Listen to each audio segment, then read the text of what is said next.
How do you think the Biden-Harris regime and D.C., you and your counterparts, should be handling this right now? Because let me tell you, Americans in general can't handle shortages and increase in prices. And God forbid the folks living in your state and the Carolinas have to go through shortages and increased prices while they're trying to recover from this 100-year flood. What do you think you all should be doing with those longshoremen right now to stop this strike?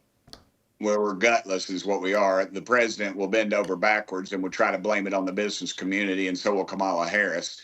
And in reality, they need to use their executive order, which they've trampled our Constitution with, and force those people back to work, much like Reagan did the air traffic controllers, because this is an emergency situation. People's lives literally depend on this. It's not about some car dealer getting a transistor so he can sell a used car. This is about people's lives and their livelihoods. I would hope we'd have some real leadership, but we don't have that. And when they want to get this done now, because under Trump, they know this wouldn't happen. They would send the guard in or whoever, and he would clean it up, because he's not going to stand for this. But currently, we don't have anybody in our leadership that has those guts. All right, final one to you.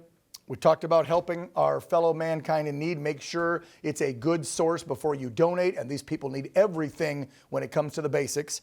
We're talking about the strike. Finally, speaking of strikes, but with missiles, Iran got into the war. It's no longer just the Houthis and Hezbollah and Hamas, the terror groups. Now you have an actual nation firing 200-plus rockets today at our ally Israel. What do you think should be the reaction of the United States of America? Final question, Tim Burchett. I think it should be appropriate. I think, but I do want to quote Netanyahu. He said, our problem isn't with the Iranian people, it's with their leadership.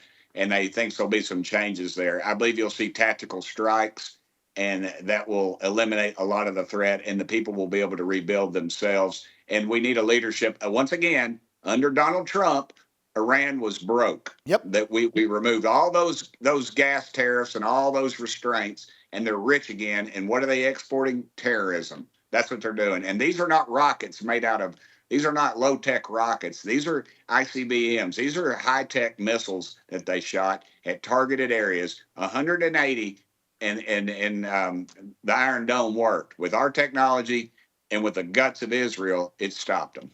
But you need leadership, and it begins at the top. And the two people allegedly leading our country, sorry, no other plain term to put it, they suck at their jobs.